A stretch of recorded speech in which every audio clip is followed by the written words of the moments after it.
Okay. Okay, so in this section of the book, his father has found an old comic. So Art Spiegelman was an underground comic, which means like he wasn't publishing for anything like, you know, Marvel or DC or anything. He was publishing in kind of like self-published stuff. If you go into independent bookstores, sometimes you'll find these underground type comics. And so this was just an underground comic that was distributed, like people saw it, it got published. And his father finds it, right? And his father is really disturbed by the content in it. And it's kind of like set him adrift, it seems like a little bit. Tell me a little bit about the style in this section. I know a lot of you guys wrote your paragraphs about this section. What makes it so much different than the rest of the book? Ashton? I think it's very interesting how like this is definitely the darkest and like the darkest looking pages in the book. Also how like all the characters in here are human with the mouses and different ones. Yeah, and it's kind of shocking, isn't it? Both the darkness, like the ink on the edges of the page and how much ink is actually on the page, like physically dark.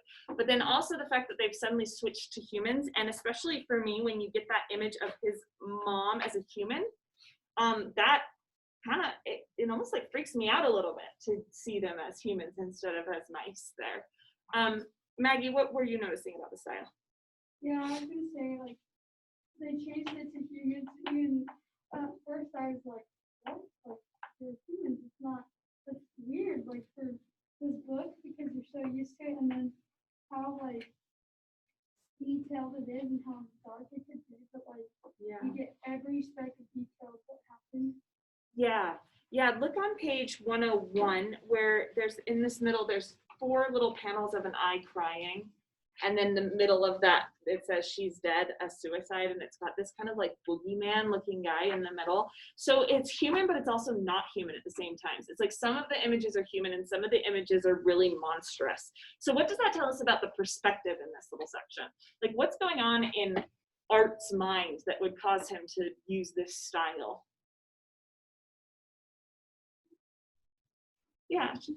Maybe when the doctor told him the news, maybe he thought, like the doctor and his cousin were more rubbing in his face. Yeah. In some way. Yeah. That's what I thought. I get that. Isn't there throughout all these pages, there is and it feels right to me that he feels this way, but like he feels like a victim in these pages, doesn't he? Like look a little bit down on that page where it says, I was expected to comfort him. And he's like feeling like people aren't treating him like the child that he was to his mother, and he feels like the expectations on him are too vast, and he feels like all of this is kind of like unfair, like people are rubbing it in his face, like everything is very much what he's thinking. And we might call these pages expressionistic. That would be like an artistic term for it. They're expressionist style images, which means that instead of trying to portray something as realistic, you're trying to portray the emotions involved in like each of the scenes. And you can do that with like really thick lines sometimes, or exaggerated faces sometimes, or more realistic versions sometimes.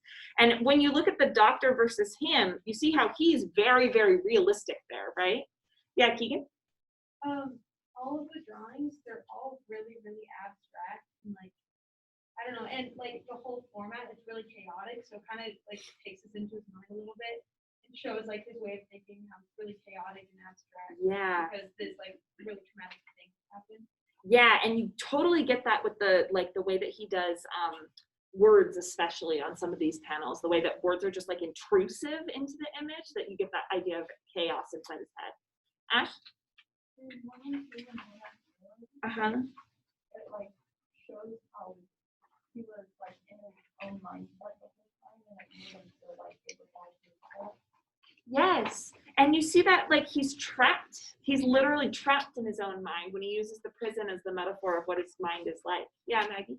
I was gonna say it almost looks like that he's the only one who has feeling in this, like in this area. Like he's the one who has most of the emotion, like everyone else is kind of like, oh, it happened. Yeah. I'm sorry. But like for him it's like it's all like coming out and it's all like crazy. Yeah. Okay, so here's my question based on what you guys were saying. Why does he include this comic, which is just a reproduction of the old one. Like, why does he include this in this book about his father's experience in World War II? Yeah. So I feel like if his dad wrote the book about what happened to him in the Holocaust, it would have the black border around it. But since this is like more art perspective, it has the black border around it, and this is kind of the dark part of his mind, whereas his dad has like the Holocaust is the dark part of his mind. Yeah, okay, so this is what some people, when they're reading this book especially, will call post-memory. There's an idea that the Holocaust survives not just for survivors, but for children of survivors too. And they call the idea, they say that the people who are kind of related to survivors of the Holocaust have this thing called like a post-memory of the Holocaust. They don't have actual memories, but they have memories of memories. They have memories of their parents behaving in certain ways because their parents experienced the Holocaust, right? And so it kind of like, you know, I have that's like a little, my parents were not Jewish or part of the Holocaust at all. They're very young, but their parents were in the Depression. And things survive in my parents that their parents kind of lived through. Does that make sense? So like my mom will save every scrap of tinfoil. Like tinfoil does not go to waste in our house. She will literally wash tinfoil so that she can like fold it back up and put it in the drawer. And it's because her mom would do that. And it's because her mom was a victim of the Depression and had a really hard time during the Depression that my mom saves everything. And that just kind of gets passed down. And now I have a really hard time throwing away tinfoil. Like I can rationalize it. I can say, I can afford tinfoil, you know, I don't even get the name brand stuff, the cheap stuff. I can afford more, right? But in my head, I'm like, well, but my mom has instilled in me how important it is to save, and her mom even more so. So this idea that memories kind of get passed on. So what Art is experiencing throughout this book is a post-memory. His memories of his father in the Holocaust. So it's like he has memories of his father's memories. And yet this part, like Keegan's pointing out, this is his actual memory. So this is the way that the Holocaust actually traumatized him. Because we can see the way that Anya, like by now, after reading the book, like we understand why Anya had so much mental illness. You know, we understand why she felt like she couldn't go on anymore, and why she has such high expectations of this one son. Because she lost a son, and so everything is placed on Art now, right? And so this is like the way that things have trickled down, the way that trauma has like trickled down to Art. And I think that's part of. I think you're absolutely right that the father might have the black rimmed pages if it were his story. Yeah, Ashton.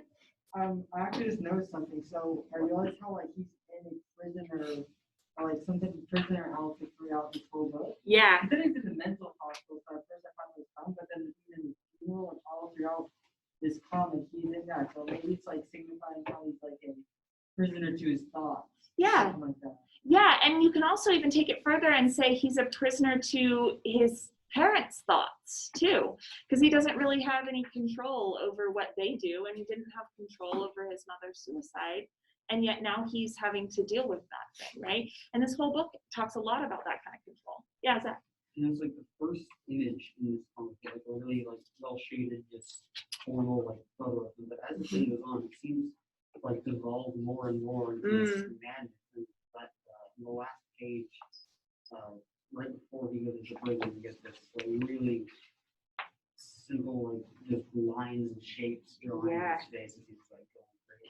Yeah, so I think like it moves from being actual lines on a page, and I think it becomes a stamp there where it's been carved out. And so it looks like his mind is like dissolving as he goes too. Yeah. Okay, now let's talk a little bit more about Vladek's story then. So go to page 113. A lot of you guys talked about this in your paragraph too.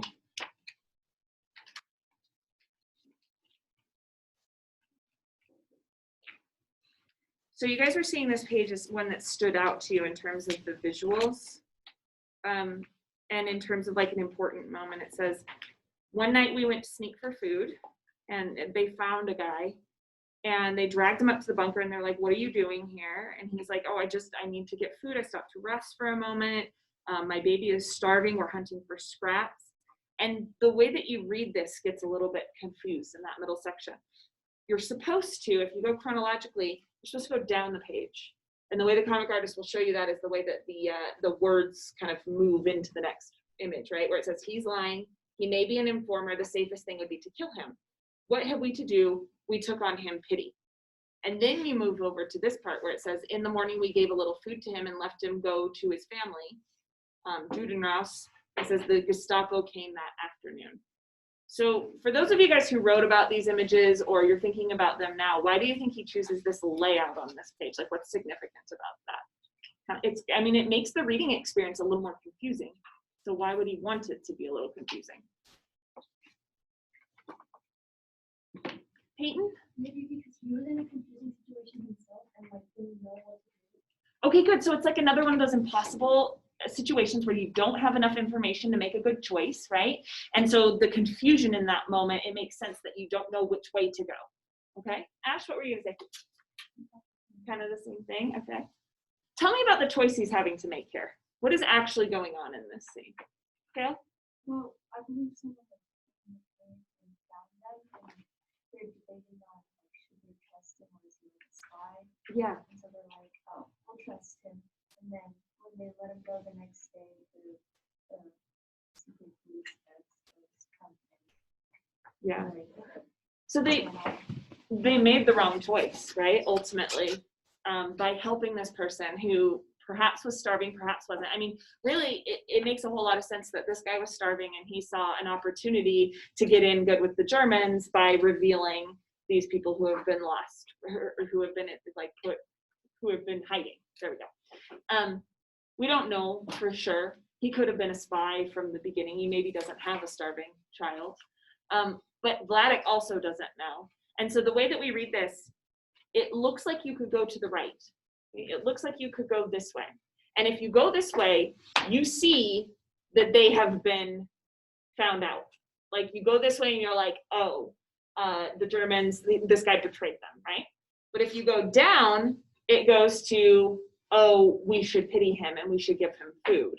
And so the options are presented two ways, and it's our natural inclination to go to this side. And so it kind of creates this sort of foreshadowing, like, oh my gosh, they're going to pity him and he's going to sell them out, you know? So it's like, I think it highlights the way that situations like this bring out selfishness in people. They have to survive.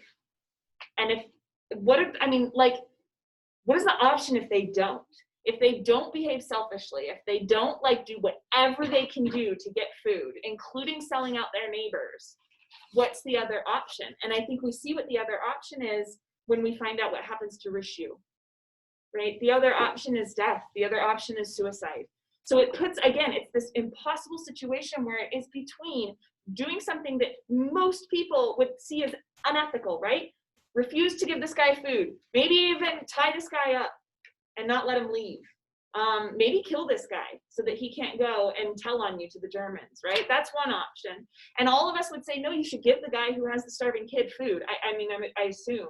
But this has put you in this situation where it's either behave unethically by not giving him food, or behave unethically by killing yourself and your family so that you don't go to a concentration camp. And there is no good option in that situation, you know? And so I think like, what I want to point out here is like the way that Vladek's life like ends up after this situation. So based on what we just talked about just now, why do you think it's important that art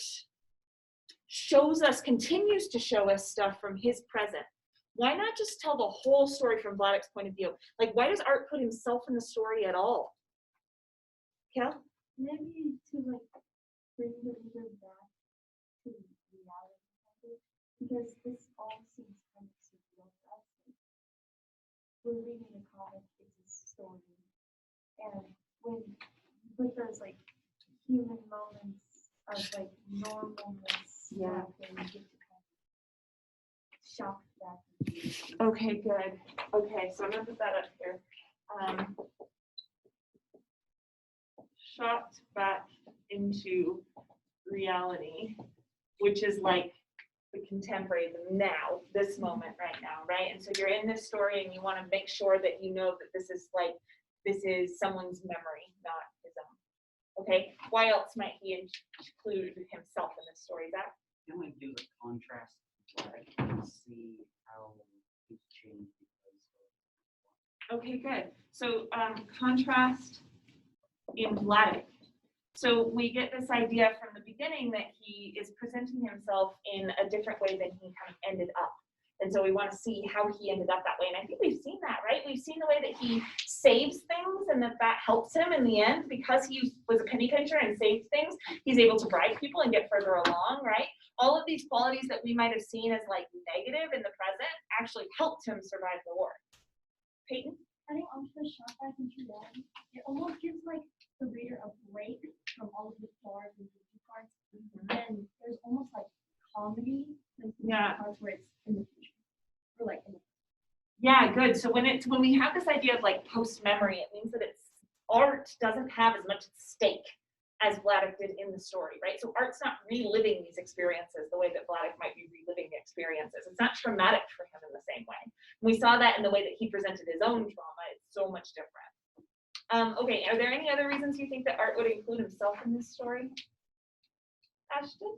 I was gonna say maybe to like show like that he is the filter between his dad and the story. Yeah. Tell me why that might be important.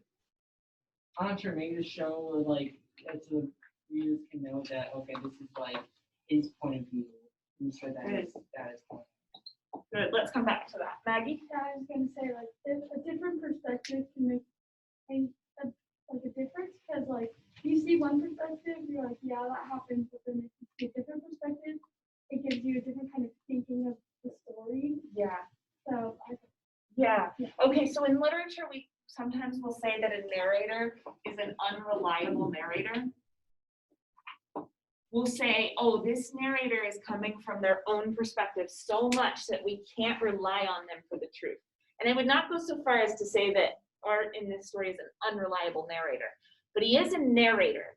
And that means that things have been filtered through him. It means that he is representing, he's like 2 degrees away. He's representing what his father wants to represent about the war. So it's not necessarily exact truth, right? And nothing that we read about this war, nothing that we read about World War II is exact truth, because it can't be. We weren't there. If experience is exact truth, then telling a story about that experience means that it's a little bit removed from the truth. So even Eichmann in Jerusalem, which is like a direct report of what she is seeing in the courtroom, is filtered through her perspective. Now, why is that a really important thing to keep in mind with Holocaust literature in particular, do you think? Yeah.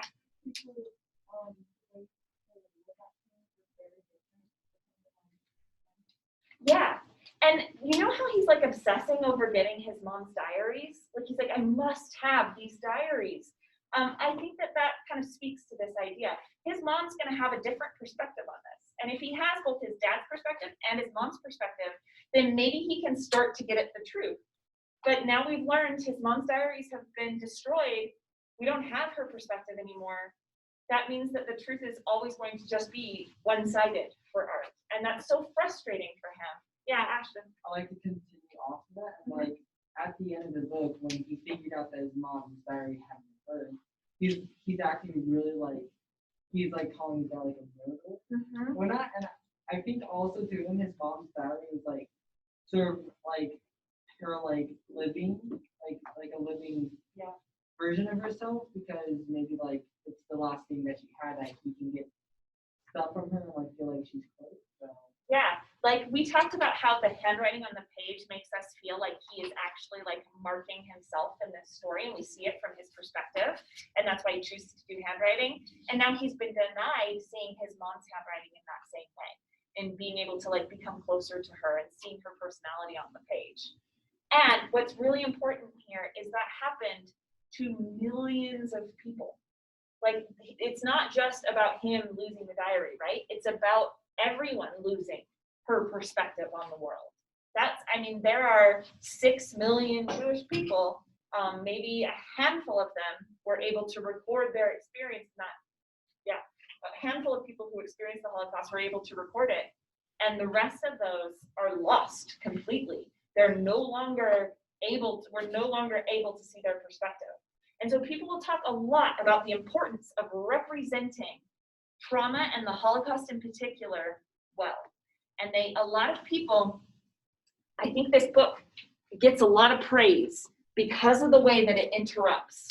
So like what I think Peyton was saying, right, about the break in the comedy, or was that Ash? It was Peyton, okay. And about this this idea of being shocked back into reality that Kill was saying. People really like that about this book because they feel like it's being honest about the fact that there's a narrator and that maybe we can't ever fully understand the Holocaust because we're never able to fully get everyone's perspective because they're no longer here, right? That's the nature of the beast. And so sometimes people will say like these stories that represent the Holocaust as, you know, an arc where it's like something like Schindler's List, if you've seen that, or Boy in the Striped Pajamas, I know people have read. I haven't read the book that you guys read last time. What was it called? Salt to the Sea. I haven't read that one, but I kind of think it fits into this. Some people have problems with those type of stories because they say you're turning something as horrible as the Holocaust into entertainment, so that we read them and we get caught up in the story, right? And we're like, oh, what happens next? And people will say that's not okay to do, and instead you should disrupt that story as much as possible and remind people, hey, this isn't the real story. It's not the real story over and over again. And you can decide on that for yourself. Like I have varying opinions about that idea, but to me in this book, I think what makes this book really powerful is that art is in the book and that this is more Art's story than Vladek's story. And we start with Art. He hurts his knee on the bike. No, he hurts himself on roller skates. And then we end with Art making a judgment about his father that for us feels very unfair. I would say, when he says his father's a murderer, I'm like, his father was suffering. Like, don't judge his father for this. But by situating us inside Art's head instead of Vladek's, we get this really honest representation of like how far removed we actually are from the Holocaust, how much we really can't understand that experience. Okay, I'm gonna stop talking now because I've been talking a lot. Is there anything else you guys want to add to that? Did you like Mouse? The book? Yeah, Ashton? Just one really quick thing. Sort of Yeah. like, a side note off of like the things you can look at. But at the end of this chapter, it was that when he goes to the bank, the Americans, they're actually depicted as dogs. Mm. I thought that actually made a lot of sense since like dogs and cats are sort of like natural enemies. Oh yeah. So like the Americans are maybe depicted as like chasing away the Nazis, just like dogs and chasing away cats. Yeah, I like that. And in book 2, he has quite a like existential crisis. He's like trying to figure out his wife or his fiance, I can't remember. He doesn't know how to represent her because she's not born Jewish, but she converts to Judaism. So he's like, should she be a dog? Should she be a mouse? Like, I'm not quite sure what to do. And that like representing people as animals starts to get like more messy to him as he keeps thinking about it. How many of you guys plan to read part 2? I know some of you already have. Yeah, maybe. Our library downstairs has it if you wanna check it out. And also there's there's illegal free PDFs online. You can find those, yeah. Okay, then what we are going to do next is work on our assignment. So let me plug in and show you. Go on to Canvas and find the assignment. It should be at the very bottom of the modules called Annotated Bibliography.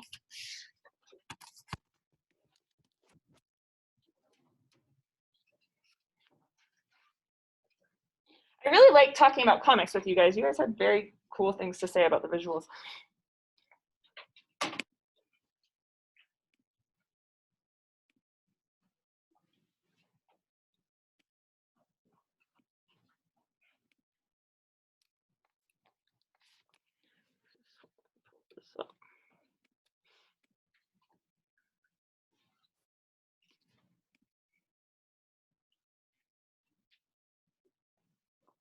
Read that assignment description.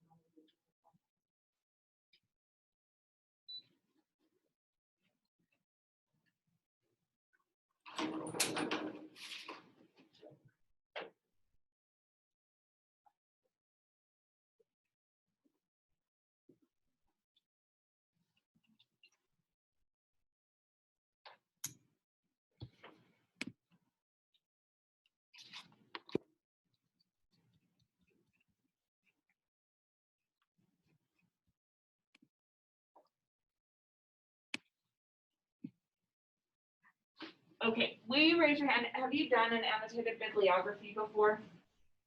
A couple people have. Okay, but mostly no. All right, that's kind of what I thought it would be. So it's actually a really straightforward assignment, especially the way we're going to do it. You guys have already done quite a lot of research that was supplemental to this book. You researched on Gale and Context, that database. You did research on Nazi propaganda, and you did research on the invasion of Poland. So you already have a lot of sources that you can go to for this. We'll talk. You already have a lot of sources that you can go to and that you can use for this assignment. So you don't have to start over from the beginning for this. Use sources that you've already found and information that you've already pulled from those sources. But basically what you're doing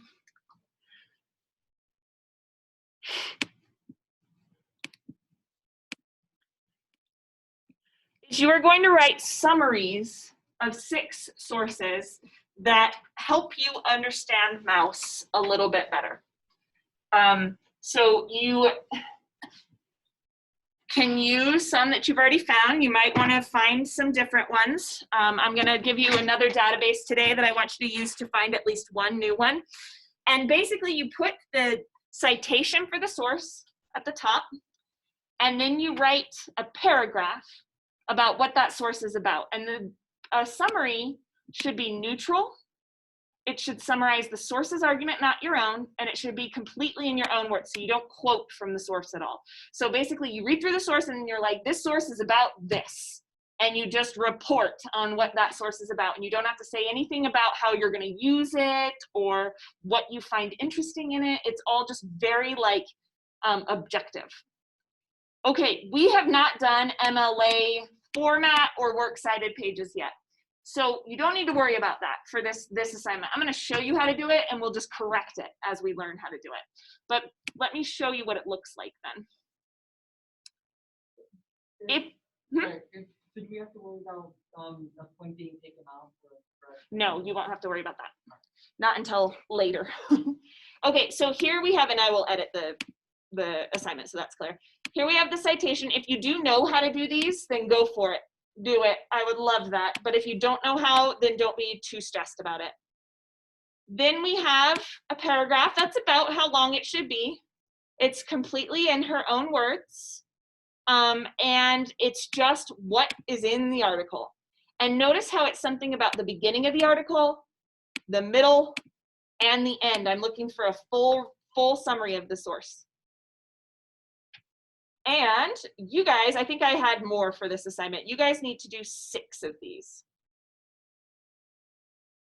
So you do 6 summaries. And so if you don't know how to do the citations, you'll just put a link to your source right here so that we know where to go to find it again. All right, let me show you another database that you can use for finding these sources. So go to Utah Online Library.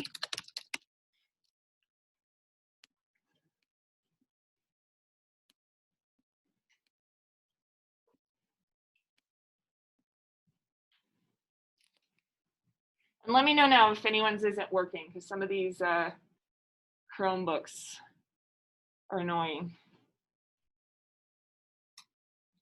All right, cool.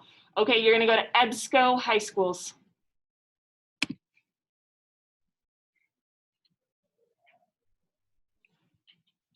And then you're gonna go to Academic Search Premier.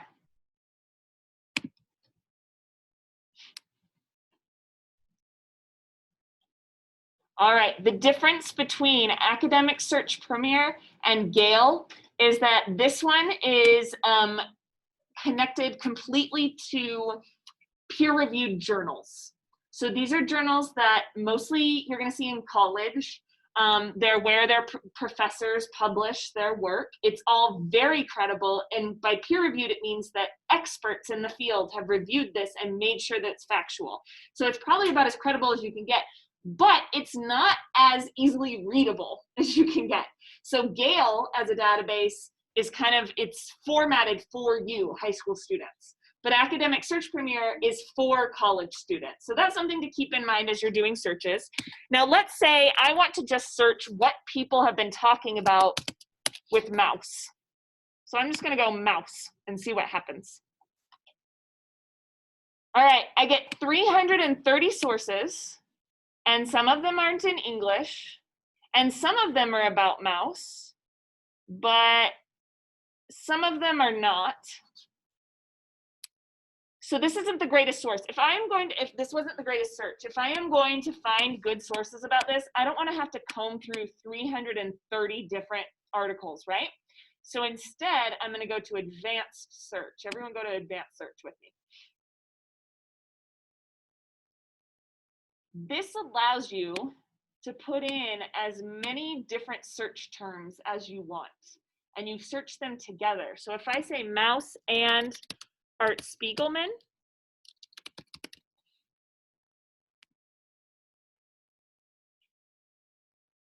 it narrows it down to 65 results. And I can definitely comb through 65 results and find some articles.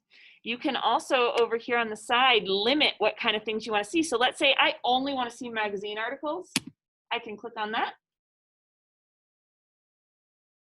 And then these are going to be a little bit easier to read than academic journals. So I can kind of go through there. Or if I want to see magazine articles and newspapers, I can add it and I can see them. I can also narrow down the years. So let's say I only want current books and articles.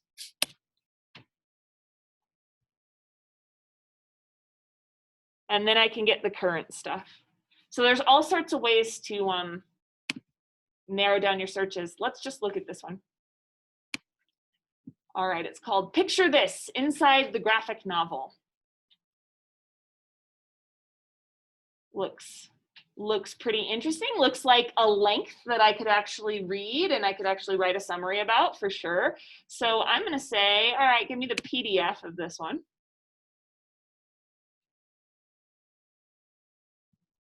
And here we go. I have like a nice PDF that I can use to read this thing. All right, there's a couple other things to be aware of. What do I want?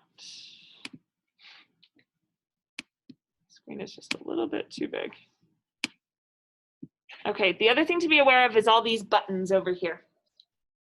You can save the PDF to your Google Drive so that you never have to come back to this website and re-find this. You can also email it to yourself. I always use email because I'm not a big Google Drive person, but if you use Google Drive, then use that. That's probably the easiest. So if you click on this, and you tell it where to send it, there it is. It's in my Google Drive now. If you do email, you just put in your email. The really important part about this, the reason that you've got to do this is because if you just use a link on these, you're not going to be able to get back into it. It's all password protected and it's really messy. So you've got to email it to yourself if you want to actually like see that thing again. The other button that's really important is this Cite button over here. Oh, and Save. Save does not work. So it's got to be Google Drive or email.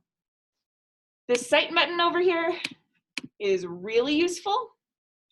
That will give you all of the different styles. We use, in English, we use MLA. And this is a great starting point for getting your citations correct.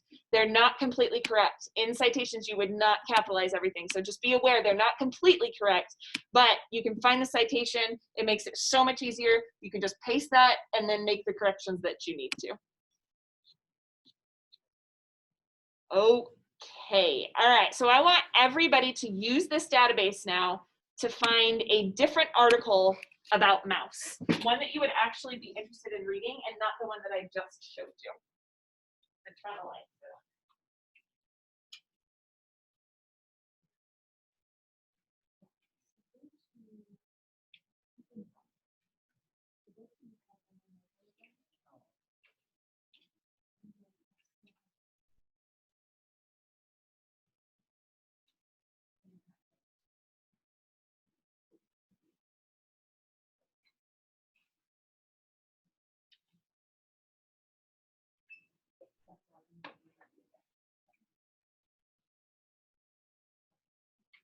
Once you find an article you'd actually be interested in reading, send that to your Google Drive or your email.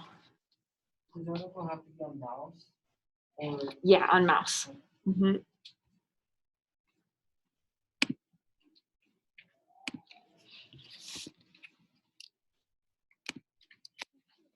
Uh-huh.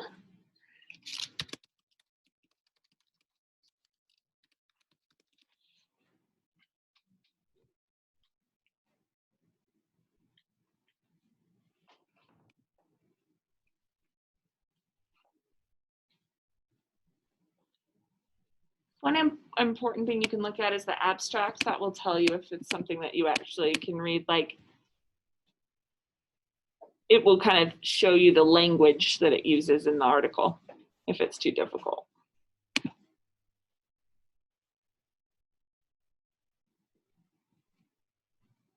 Like, you guys probably don't want to read Mouse as postmodern ethnography. Maybe you do, but yeah, exactly. That book is going to be about the way that it represents animals. My guess is, let's see.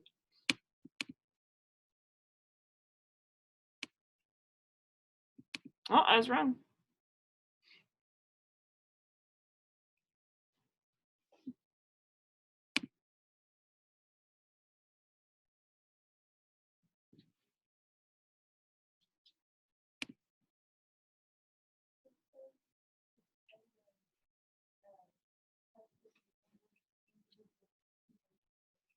Yeah, so when it says postmodern ethnography, it's talking about the way that he breaks that up with his own story. That's my guess, and kind of showing that it's through his perspective. So sort of what we were talking about.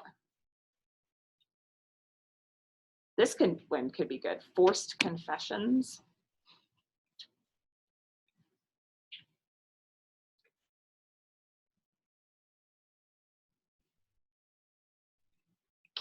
That's what I'm gonna send to myself.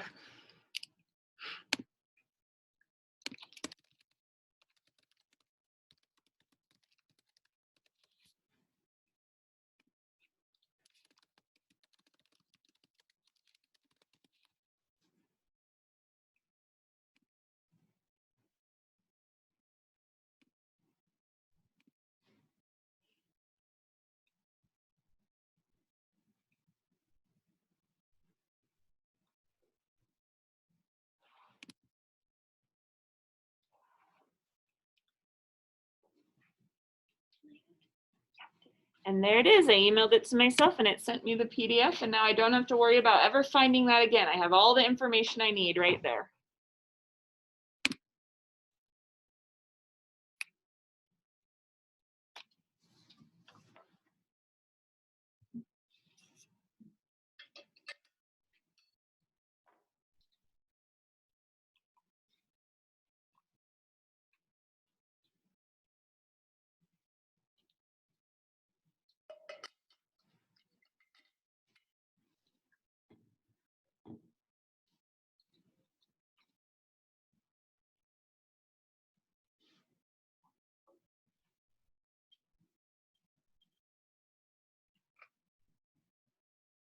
How many of you guys have emailed an article to yourself? Raise your hand.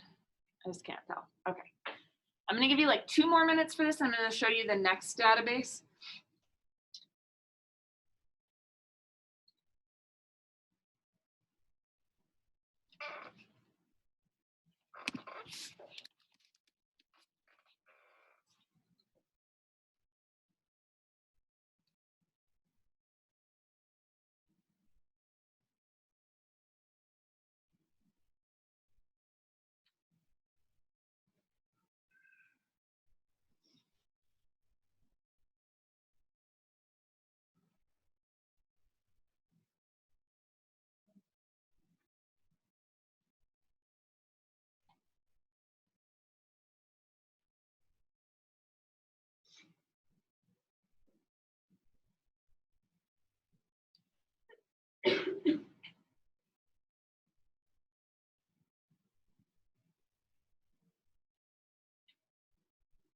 Okay, I lied. That wasn't a full 2 minutes, but I want to show you this next one so I can give you time to work here at the end. So the next one is JSTOR. It's JSTOR.org. That's not through Utah Library. So just put it into the box up here, address box.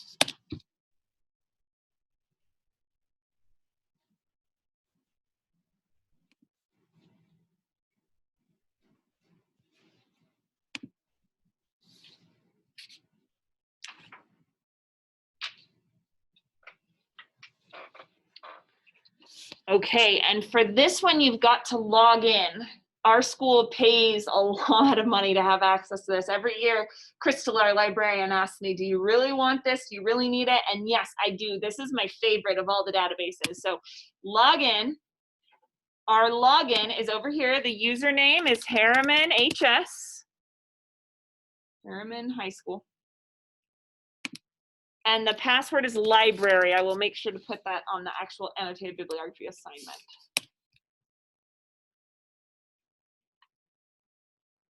Harriman HS, password library. And this gets you access to JSTOR. So JSTOR is almost exactly like EBSCO in the way that it looks. Like you do advanced search. You can put in all of the ands, you know, it works the same way, but JSTOR has access to a lot of literary stuff. So like if you're ever researching anything in the arts, so like anything humanities, music, books, art, anything, you'll want to use JSTOR. They're the best for that. So if I do mouse and Art Spiegelman, and then I say submit, I get 670 sources from this one. So the other one was like something like 70 sources. This one's 670. So I can kind of then narrow it down and I can say, oh, okay, then I want to go to mouse, Art Spiegelman, add a search box, and I will do, how do I want to narrow it? How about trauma? Let's see what happens. 243, so still quite a lot, but I can kind of go through this. Hey, it's got the same one about postmodern ethnography, but it has this one, and this one is not on EBSCO. So you can kind of like, you can use JSTOR to get more sources about humanities type stuff. And then I click on that, and this one's pretty simple, same way. You can download the PDF, or you can share it, and you can share it via email to yourself. And it kind of works the same way. And then where is the cite button on this one? I forgot. I want to say tools. Maybe it doesn't have a cite button. So that's the only thing that's tough. Okay, so what I want you to do is find an article now on JSTOR that you might be interested in reading for your annotated bibliography and email that to yourself.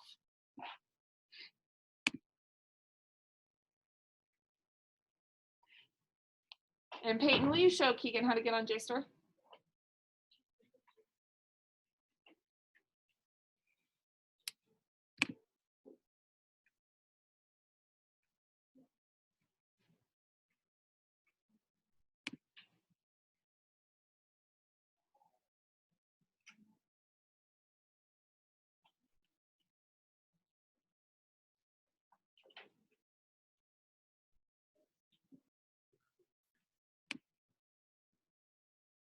What's the login again? Harriman HS, and then the password is library.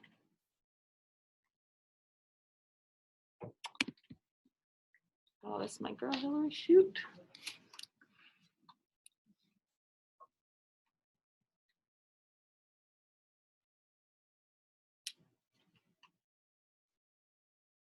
Is there any cost in it? Uh-uh.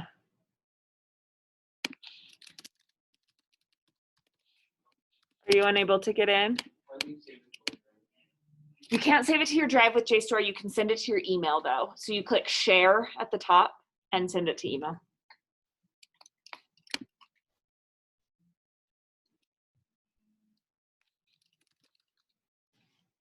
Yeah, it's not letting me. Who is that talking right now? You?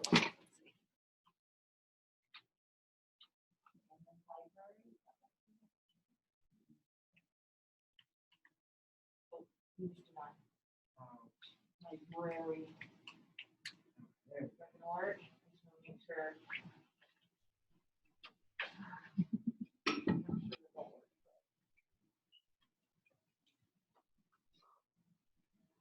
There you go. Okay.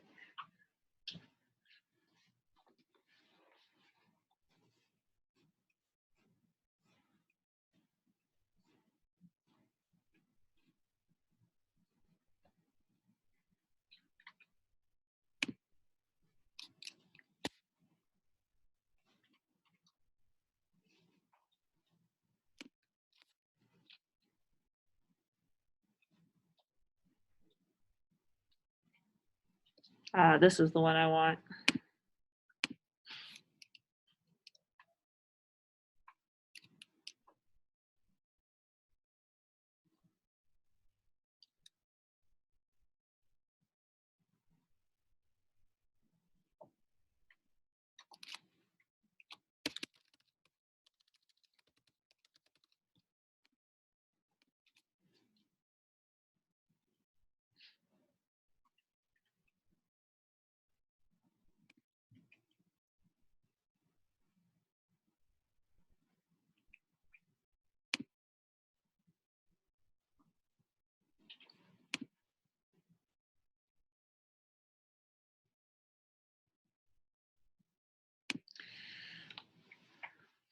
Okay, I know I'm cutting you short on this one, but I want to get you started on this assignment. So go open a Google Doc for yourself.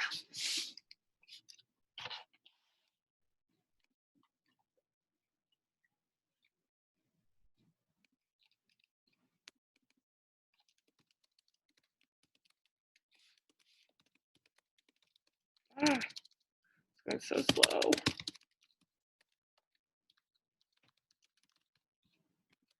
Okay, and we're going to set this up in MLA. So for MLA, we want to change from Arial to Times New Roman.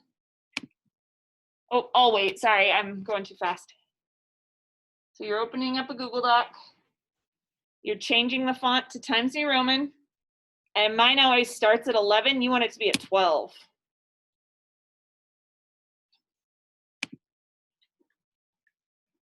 All right, and then you're changing this line spacing to double. And then you're writing your name and the date.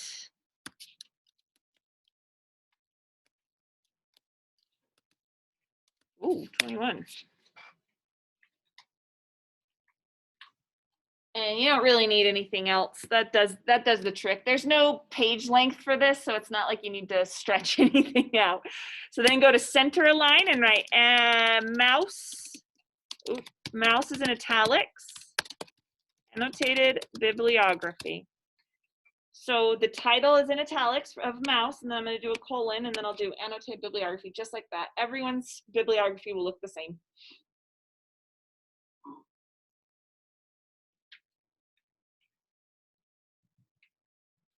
Okay, and then I was saying you need 6 sources, but one of those sources is going to be the actual book mouse. So we're going to press enter, and then you'll do left aligned. And then we are not getting into how to do this, so just copy what I'm saying, and then we will figure this out later. So do Spiegelman, comma, art.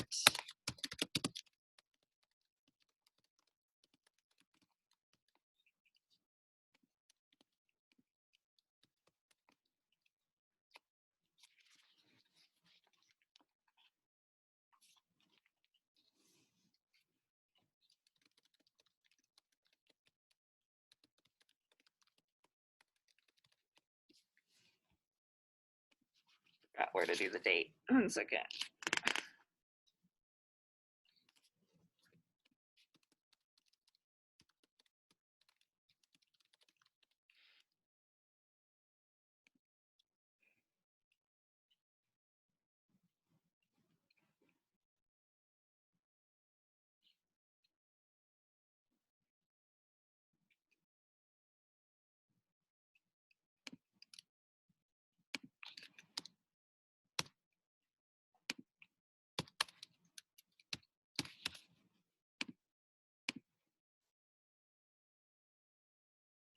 Oh, that's right. We're not doing city anymore. They changed it. There we go.